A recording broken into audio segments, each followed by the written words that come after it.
durante 6 semanas de matrimonio, mi esposo no me tocó ni una vez. Cuando lo confronté, su respuesta fue fría: mi cuerpo es mi decisión.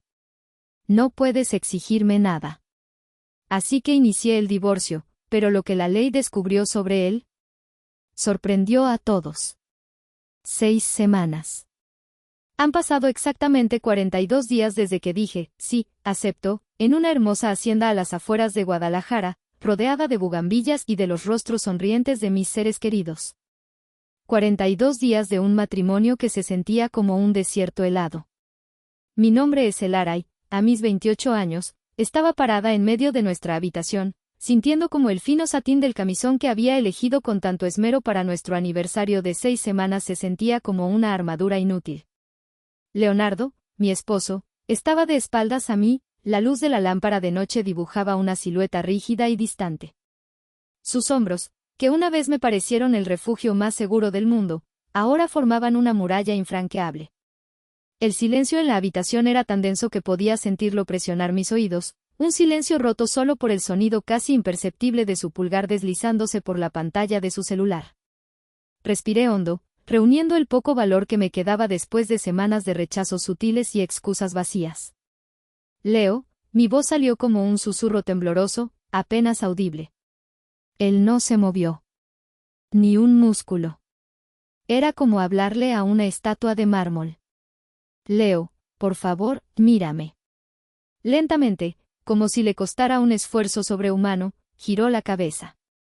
Sus ojos, esos ojos verdes que me habían cautivado en un café del centro con su calidez y su brillo, ahora estaban opacos, vacíos de cualquier emoción que no fuera una irritación apenas contenida.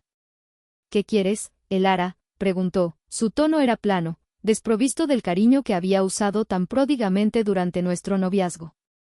Me acerqué un paso, sintiéndome vulnerable, expuesta. Solo quiero entender, dije, extendiendo una mano para tocar su brazo, pero la retiré a medio camino, temiendo el rechazo. ¿Qué pasa? Desde que volvimos de San Miguel, eres otra persona. Apenas me tocas. Apenas me hablas. ¿Hice algo malo? Él suspiró, un sonido largo y exasperado que me golpeó directamente en el pecho. Dejó el teléfono en la mesita de noche con un chasquido deliberado y finalmente se giró para enfrentarme por completo. Se cruzó de brazos, una postura defensiva, de confrontación. No has hecho nada malo, dijo, y por un instante, una tonta esperanza floreció en mí. Pero la aplastó de inmediato con su siguiente frase. Simplemente necesito mi espacio. Adaptarse al matrimonio no es fácil. ¿Espacio?, repetí, incrédula. Vivimos juntos, dormimos en la misma cama, pero hay un abismo entre nosotros.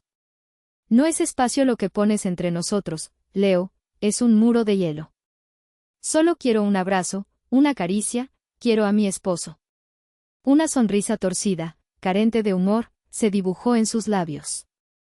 Y entonces, pronunció las palabras que se grabarían a fuego en mi memoria, las palabras que destrozarían la última pizca de la ilusa enamorada que aún vivía en mí. Mi cuerpo es mi decisión, Elara, dijo, su voz era tan fría y afilada como un trozo de vidrio roto.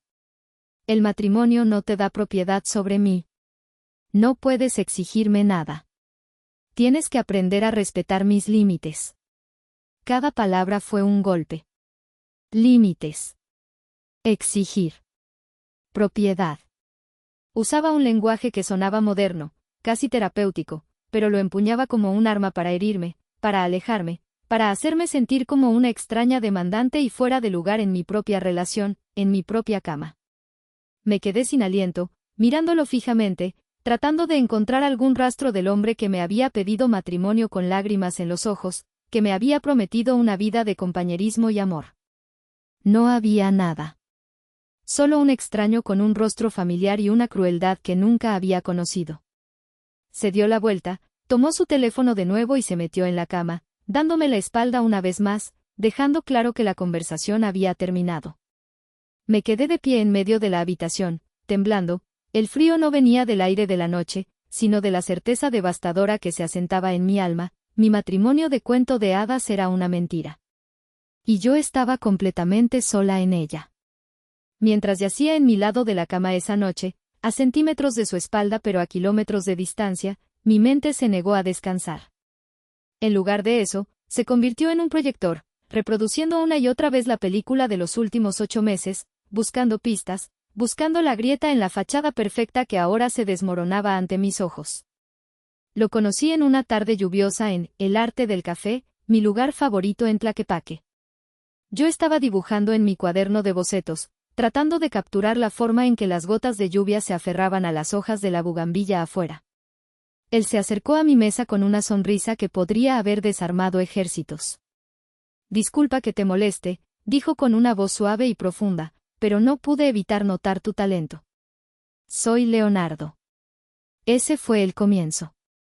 Leonardo, o Leo como insistió que lo llamara, era todo lo que una mujer como yo, una romántica incurable, podría haber soñado. Era guapo, con un cabello oscuro y espeso y esos ojos verdes que parecían mirar directamente a tu alma. Era inteligente, un consultor financiero para inversionistas extranjeros, un trabajo que sonaba impresionante y convenientemente vago. Y, sobre todo, era encantador. Nuestras citas eran sacadas de una novela. Paseos por las calles empedradas de Tlaquepaque, cenas a la luz de las velas en restaurantes escondidos, visitas a galerías de arte donde él escuchaba atentamente mis opiniones sobre cada pieza. Recordaba los detalles más pequeños, el tipo de té que me gustaba, el nombre de mi primer perro, mi sueño de algún día tener mi propia marca de diseño. Me hacía sentir vista, escuchada, adorada de una manera que nunca antes había experimentado. Un par de meses después de que empezamos a salir, mi abuela, mi querida abuela Elena, falleció. Fue un golpe devastador. Ella había sido mi ancla, mi mayor defensora. Además del dolor, me dejó su legado, una pequeña pero próspera huerta de aguacates en Michoacán. No era solo tierra, era el sudor de generaciones, el lugar donde pasé los veranos de mi infancia, el corazón de nuestra familia. Cuando se lo conté a Leo, con los ojos todavía hinchados de llorar, su reacción fue la encarnación de la perfección. Me abrazó fuerte y me susurró al oído, «Mi amor, qué responsabilidad tan hermosa. Ese lugar es el trabajo de toda la vida de tu abuela. Tienes que protegerlo con todo lo que tienes».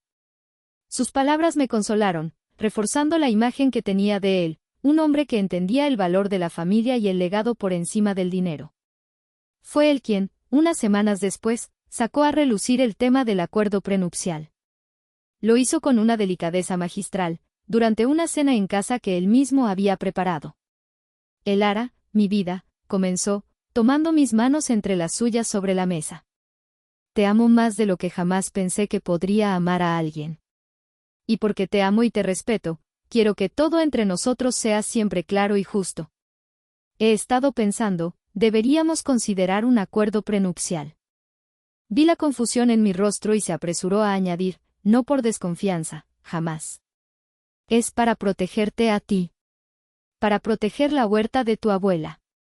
Para que el mundo sepa que estoy contigo por ti, no por lo que tienes. Es la forma moderna y responsable de hacer las cosas». Su lógica era impecable. Me hizo sentir ingenua por no haberlo pensado yo misma. Me hizo sentir que estaba con un hombre maduro, un hombre que se preocupaba por mi bienestar por encima de todo. Firmé los papeles sin dudarlo, sintiéndome la mujer más afortunada del mundo. La propuesta de matrimonio llegó 2 meses después, en un viaje a la playa en Sayulita. Al atardecer, con el cielo pintado de naranja y rosa, se arrodilló en la arena y me presentó un anillo de diamantes que me quitó el aliento. Lloré, por supuesto. Lloré de felicidad, creyendo que mi cuento de hadas se estaba haciendo realidad. La boda fue exactamente como la había soñado. En la capilla de una antigua hacienda, con mis amigos y mi familia, especialmente mi tía Carmen, mirándome con ojos llorosos de alegría. Recuerdo haber visto a Leo en el altar, con una lágrima rodando por su mejilla mientras yo caminaba hacia él. En ese momento, habría jurado ante Dios que su amor era tan real como el mío. Ahora, acostada en la oscuridad, cada uno de esos recuerdos se sentía contaminado. Cada palabra dulce, cada gesto tierno, cada promesa susurrada, ¿había sido todo una actuación? La forma en que me consoló por mi abuela, ¿Era solo para evaluar el valor de mi herencia? La idea del acuerdo prenupcial fue un acto de protección o el primer movimiento en un juego de ajedrez que yo ni siquiera sabía que estábamos jugando. El hombre que se había casado conmigo en esa hacienda y el hombre que me daba la espalda en nuestra cama no podían ser la misma persona.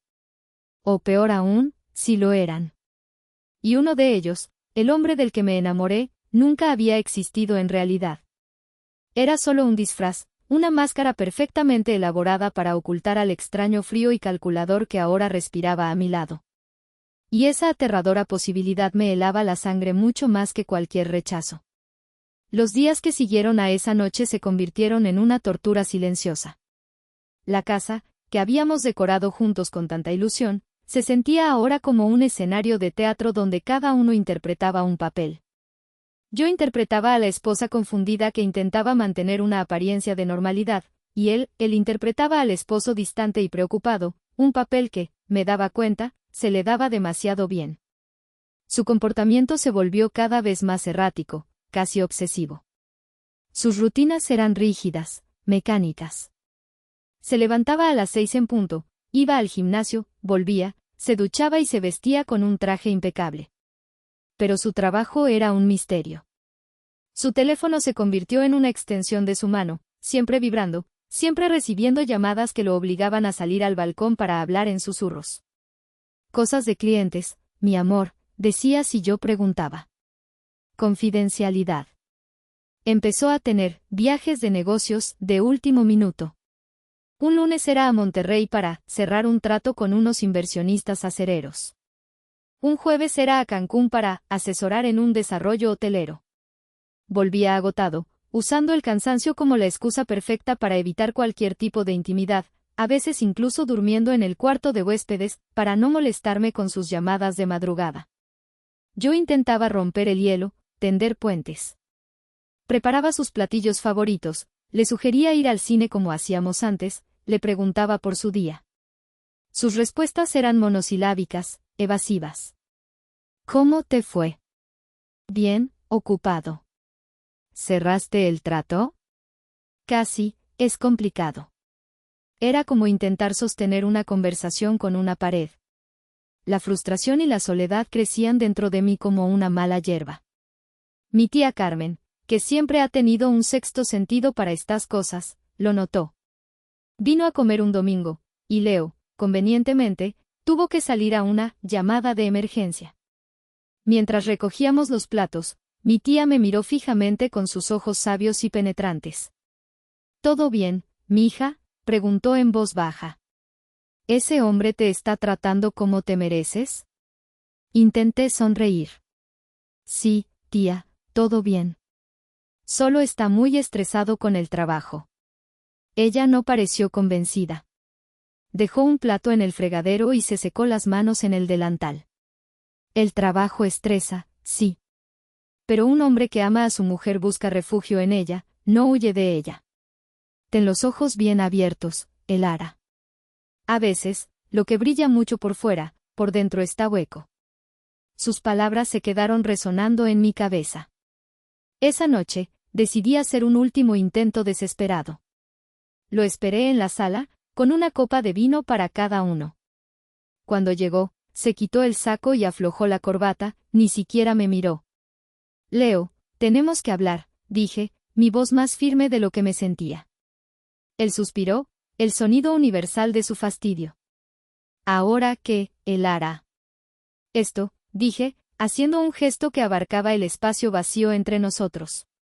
Esta distancia, este silencio. No es normal. No es sano. He estado pensando, y creo que deberíamos ir a terapia de pareja. Un profesional podría ayudarnos a comunicarnos. Su cabeza se levantó de golpe. Por una fracción de segundo, vi algo en sus ojos que no era indiferencia. Era pánico. Un pánico puro y helado que desapareció tan rápido como llegó, reemplazado por una máscara de indignación. ¿Terapia?, espetó, casi riéndose. ¿Estás loca? No tenemos nada que necesite un terapeuta. Eres tú la que está exagerando todo. Eres tú la que no entiende que necesito mi espacio, que tengo presiones que tú no comprendes.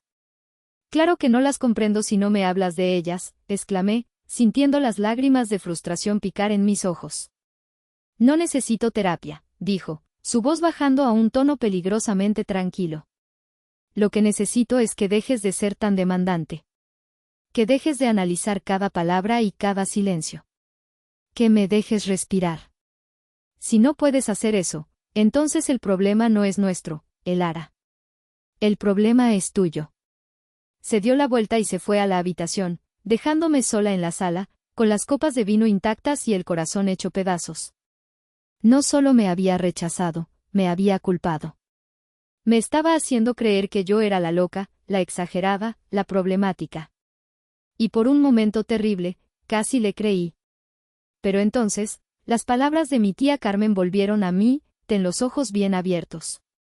Y en ese instante, supe que ya no podía permitirme el lujo de mantenerlos cerrados. Algo estaba terriblemente mal, y si él no iba a decírmelo, yo misma encontraría la respuesta. La decisión se solidificó en mi interior como acero. Se acabaron las lágrimas, se acabaron las súplicas. La tristeza dio paso a una determinación fría y afilada. Si mi matrimonio era un rompecabezas, yo iba a encontrar todas las piezas, sin importar cuán feas o dolorosas fueran. Comencé mi investigación de la manera más sutil que pude. Ya no hacía preguntas directas. En cambio, me convertí en una observadora silenciosa, una sombra en mi propia casa.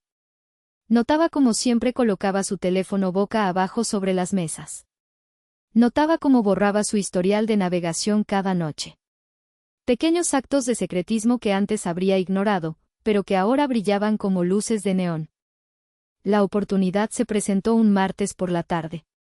Leo había salido, supuestamente a una larga reunión con clientes de Ciudad de México, que habían volado para verlo. Probablemente no volveré hasta tarde, no me esperes despierta, dijo, dándome un beso rápido y sin emoción en la frente antes de salir. Su oficina en casa, que normalmente mantenía cerrada con llave, estaba entreabierta. El corazón me latía con fuerza. Esto se sentía como una traición, una invasión a la privacidad, pero la alternativa a vivir en esta mentira asfixiante era mucho peor. Entré con sigilo, como una ladrona en mi propio hogar. El lugar estaba impecable, sospechosamente ordenado. No había papeles personales, ni fotos, ni nada que indicara que una persona real trabajaba allí. Era tan impersonal como la habitación de un hotel. Revisé los cajones de su escritorio, solo contenían clips, bolígrafos y blocs de notas nuevos. El archivador tenía carpetas con etiquetas genéricas como Inversiones 2024 y Clientes potenciales, pero dentro solo había gráficos financieros impresos de Internet y documentos sin importancia. Su computadora, por supuesto, estaba protegida con una contraseña que no conocía. Estaba a punto de rendirme, sintiéndome estúpida y paranoica, cuando mi mirada se posó en el pequeño bote de basura junto al escritorio. Estaba casi vacío, pero en el fondo, arrugado en una bola apretada, había un trozo de papel. Con los dedos temblorosos, lo saqué y lo alicé sobre el escritorio. Era un recibo. Mi respiración se detuvo. No era un recibo de un restaurante de Guadalajara ni de una tienda de artículos de oficina. Era de una florería de lujo, Orquídea Negra, en Cancún. La fecha era de hacía 3 semanas, el mismo fin de semana que él me había dicho que estaba en una conferencia de negocios en Monterrey. Mi mente trabajaba a toda velocidad, conectando los puntos. El viaje a Monterrey. La mentira. El recibo de Cancún. El cargo era por una docena de rosas rojas de tallo largo, el arreglo más caro de la tienda. Un gesto inequívocamente romántico. Le di la vuelta al papel, y fue entonces cuando mi corazón se detuvo por completo. En el reverso, con la caligrafía elegante y reconocible de Leo, había un número de teléfono con el código de área de Quintana Roo. Y debajo del número, una frase corta que me robó el aire de los pulmones. Para mi único amor, R. R. La letra flotaba ante mis ojos. ¿Quién era R? ¿Raquel? ¿Rebeca? ¿Rosa? No importaba el nombre. lo que importaba era la frase, mi único amor. Si R era su único amor, entonces ¿qué era yo? ¿Una distracción? ¿Un error? ¿Una pieza en algún juego que no entendía? El dolor fue agudo, un cuchillo físico girando en mis entrañas. Pero debajo del dolor, algo más comenzó a arder, la ira. Una ira pura y cristalina. No era solo una infidelidad. Era la planificación, el engaño, la crueldad de mantenerme en la oscuridad mientras vivía una doble vida. Saqué mi teléfono y, con manos que temblaban violentamente, tomé una foto clara del recibo, por delante y por detrás. Doblé el papel original con cuidado y me lo guardé en el bolsillo. Dejé la oficina exactamente como la había encontrado y volví a la sala, sentándome en el sofá mientras mi mundo se reconfiguraba a mi alrededor. Ya no era la esposa confundida y herida. Esa mujer había muerto en el momento en que leí esa nota. En su lugar, estaba naciendo alguien nuevo. Alguien que había sido engañada, sí, pero que no se quedaría de brazos cruzados. La pregunta ya no era, ¿qué está pasando? La pregunta ahora era, ¿quién diablos es Leonardo y qué es lo que realmente quiere de mí? Y estaba dispuesta a hacer lo que fuera necesario para descubrir la respuesta. La fachada se había roto, y yo iba a derribar el resto del edificio, ladrillo por ladrillo. La foto del recibo en mi teléfono se convirtió en mi ancla, un recordatorio constante de que no estaba loca.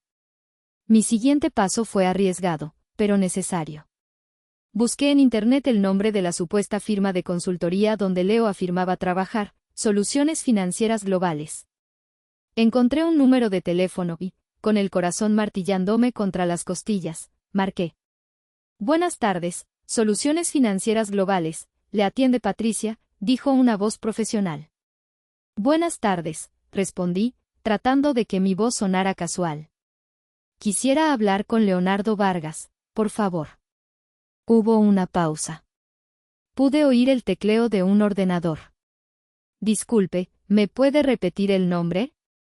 Leonardo Vargas, dije, más despacio esta vez. No, señorita, me temo que no tenemos a nadie con ese nombre trabajando aquí. ¿Está segura de que es la empresa correcta? Sí, estoy segura, afirmé, aunque una ola de náuseas me recorrió.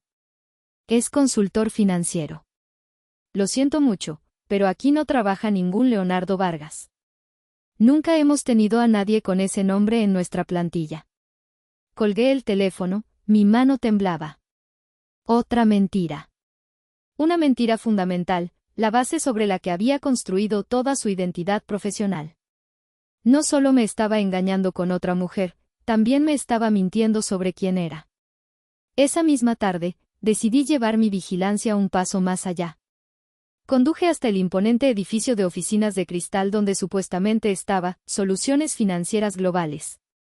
Aparqué al otro lado de la calle, en un lugar con una vista clara de la entrada principal. Esperé. Durante casi 2 horas, vi a ejecutivos entrar y salir, pero ni rastro de Leo. Justo cuando estaba a punto de rendirme, su BMW negro entró en el estacionamiento. Me encogí en mi asiento, sintiéndome como una detective de película barata. Pero él no entró al edificio. Se quedó en su coche, hablando por teléfono. Y entonces lo vi. Vi al hombre del que me había enamorado.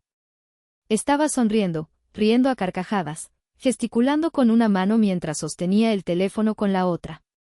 Su lenguaje corporal era relajado, feliz, lleno de vida. Era una transformación tan completa que me dejó sin aliento. El hombre frío y distante que vivía conmigo no existía en esa llamada. Después de 20 minutos, colgó, y su rostro volvió a ser una máscara inexpresiva. Salió del coche, pero en lugar de dirigirse a los ascensores del lobby, entró en la cafetería de la planta baja. Pidió un café, sacó su laptop y se sentó en una mesa en la esquina. Durante la siguiente hora, fingió trabajar. Lo observé, y me di cuenta de que apenas miraba la pantalla. Su atención estaba en su teléfono, tecleando furiosamente.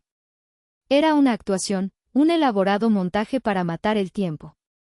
La verdad me golpeó con la fuerza de un tren de carga, no tenía trabajo. toda su identidad era una farsa. Esa noche, la oportunidad que había estado esperando finalmente llegó. Después de su duro día de trabajo, Leo se metió en la ducha, dejando su teléfono cargando en la mesita de noche. Era ahora o nunca. Con el sonido del agua corriendo como telón de fondo, me acerqué a la cama. Mis dedos estaban helados y torpes. Cogí el teléfono. La pantalla se iluminó, pidiendo un código de acceso. Mi mente se quedó en blanco por un segundo. ¿Qué podría ser? ¿El cumpleaños de R? ¿Alguna fecha secreta? Entonces, una idea irónica y dolorosa cruzó mi mente. Probé con nuestra fecha de boda, 1008. El teléfono se desbloqueó. Contuve la respiración y abrí la aplicación de mensajería. Allí estaba, el primer chat en la lista, Renata. Mi corazón se hundió. Abrí la conversación. Era un torrente de lo que había estado anhelando durante meses. Mensajes de, buenos días, mi amor, te extraño tanto, no puedo esperar a verte. Fotos de ellos dos en la playa, en cenas románticas, abrazados, sonriendo. En una de las fotos, ambos llevaban anillos de boda a juego, anillos que yo nunca había visto. Pero el mensaje que me destrozó, el que convirtió mi dolor en un veneno helado, fue uno que él le había enviado esa misma tarde, mientras estaba sentado en esa cafetería. Paciencia, mi vida. El plan ya casi está completo. La tonta está a punto de firmar los papeles para darme el poder de administrar la huerta. Una vez que lo haga, transferimos el valor y desaparecemos. Tú y yo, juntos para siempre, como debe ser. La tonta. Así me llamaba. La tonta. La pieza de su plan. La llave para conseguir el dinero. Sentí que el suelo desaparecía bajo mis pies. No era solo un engaño. Era una estafa. Una conspiración deliberada y cruel para robarme la herencia de mi abuela, el último pedazo que me quedaba de ella. Con una velocidad febril, reenvié las fotos más condenatorias, las conversaciones más explícitas, y sobre todo, ese último mensaje a mi propio teléfono. Borré el rastro de la transferencia y volví a colocar el teléfono en la mesita de noche, justo cuando el sonido de la ducha se detenía. Me metí en la cama y fingí leer una revista, aunque las palabras bailaban sin sentido ante mis ojos. Mi cuerpo entero temblaba, no de miedo, sino de una furia tan intensa que me consumía. Cuando Leo salió del baño, envuelto en una toalla y tarareando una melodía, me di cuenta de que el hombre del que una vez estuve enamorada ya no existía para mí. En su lugar, solo veía a un depredador. Y yo, la tonta, estaba a punto de convertirme en su peor pesadilla. A la mañana siguiente, me moví con una claridad y un propósito que no había sentido en meses. Mientras Leo realizaba su farsa matutina de prepararse para un trabajo que no existía, yo ya estaba en mi laptop, buscando a la mejor abogada de Derecho Familiar y Fraude de Guadalajara. El nombre de Sofía Ramos apareció en repetidas ocasiones, descrita como una tiburona en los tribunales, implacable y brillante. Conseguí una cita de emergencia para esa misma mañana. La oficina de la licenciada Ramos estaba en el corazón del distrito financiero, un espacio moderno y minimalista que irradiaba poder y competencia. Sofía Ramos era una mujer de unos 40 y tantos años, con una mirada intensa y un traje sastre impecable que parecía hecho a medida para intimidar.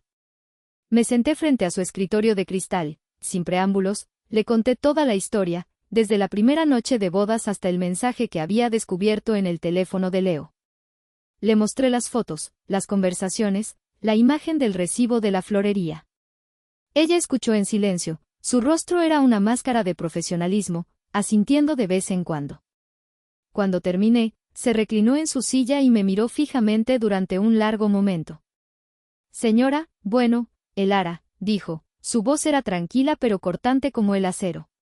Lo que me está describiendo no es un simple caso de infidelidad. Esto tiene todas las características de un fraude matrimonial premeditado. El rechazo a la intimidad, el acuerdo prenupcial, la identidad laboral falsa, todos son tácticas de manual para establecer una base legal, ganarse su confianza y luego despojarla de sus activos. Escuchar mis peores temores articulados por una experta fue a la vez aterrador y extrañamente validante. No estaba loca. El mensaje que encontró es la clave, continuó. Prueba la intención de cometer un delito. Pero necesitamos más. Necesitamos entender toda la operación. Voy a recomendarle a alguien. Es el mejor en su campo. Hizo una llamada rápida. 20 minutos después, un hombre de unos 50 y tantos años, con un rostro curtido por el sol y una apariencia que gritaba, ex policía, entró en la oficina. Se presentó como el señor Morales, investigador privado. Le conté la historia de nuevo. Morales no tomaba notas, simplemente escuchaba, sus ojos agudos no se perdían ni un solo detalle. Cuando terminé, se cruzó de brazos. El patrón es clásico, dijo con una voz grave. Estos tipos trabajan en equipo.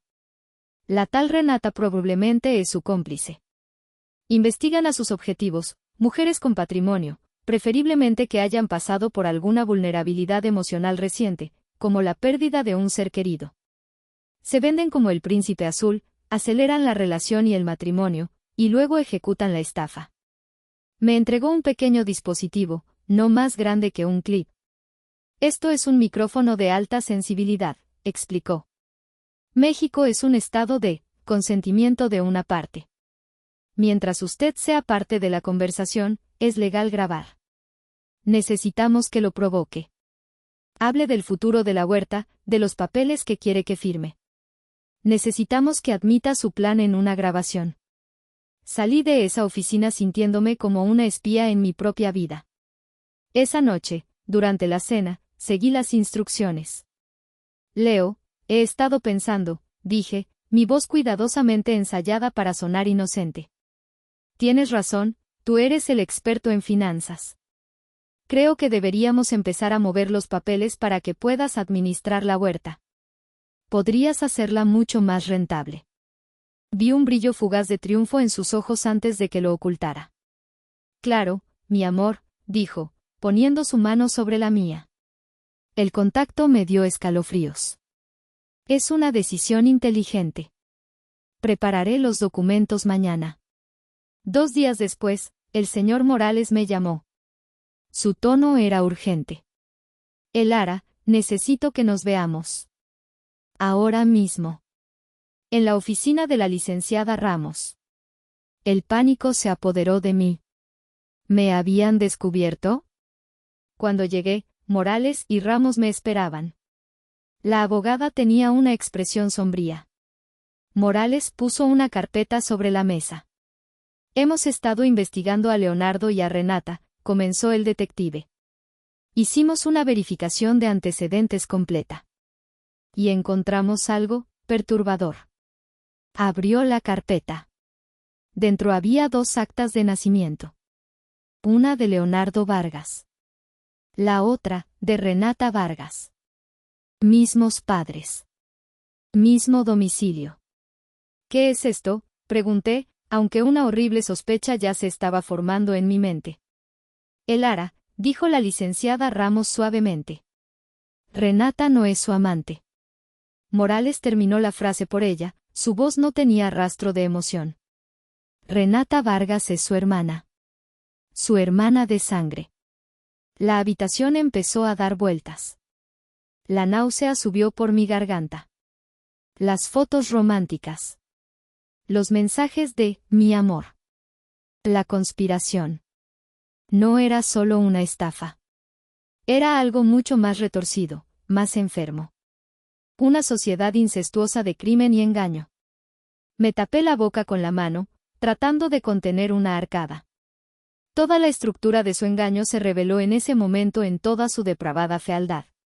Se habían hecho pasar por amantes para crear una cortina de humo, una falsa narrativa de infidelidad que ocultaba la verdadera naturaleza de su crimen, un plan fríamente calculado por 2 hermanos para robarme. Tenemos a estos monstruos, Elara, dijo la licenciada Ramos, su voz me sacó de mi estupor.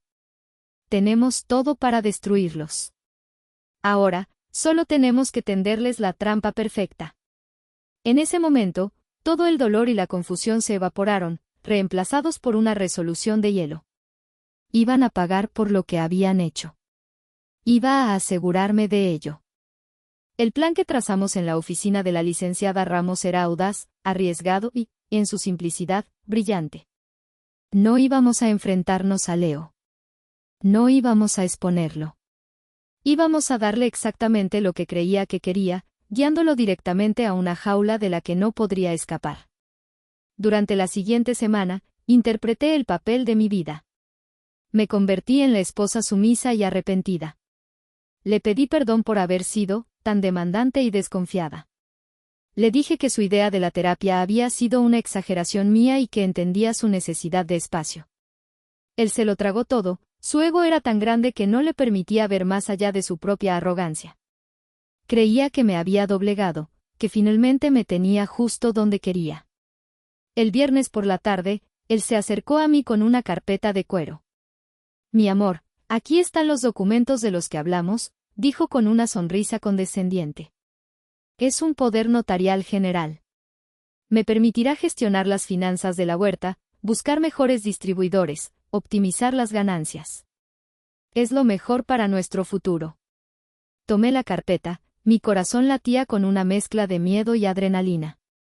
Gracias, Leo. Lo revisaré con calma este fin de semana y el lunes lo firmamos ante notario. Por supuesto, esos documentos nunca llegarían a un notario. Esa misma tarde, se los entregué al señor Morales. La licenciada Ramos ya había preparado una versión falsa de los documentos, idénticos en apariencia, pero legalmente inútiles. El lunes por la mañana fue el día de le entregué los documentos falsos, debidamente firmados por mí. Listo, mi amor, dije con la sonrisa más dulce que pude fingir. Ahora nuestro futuro está en tus manos. Él me dio un beso en la mejilla, un gesto que ahora me resultaba repulsivo. Has tomado la decisión correcta, Elara. No te arrepentirás. Oh, sabía que no me arrepentiría, pero no por las razones que él pensaba. El señor Morales y su equipo ya estaban en posición. Tenían a Leo bajo vigilancia desde que salió de casa. Sabíamos que su plan era ir directamente a una sucursal específica del Banco Banorte, donde un contacto suyo, un gerente corrupto, le ayudaría a agilizar la apertura de una línea de crédito masiva contra el valor de la huerta, usando el poder notarial fraudulento. El dinero sería transferido inmediatamente a una cuenta offshore, y luego él y su hermana desaparecerían. Yo esperé en la oficina de la licenciada Ramos.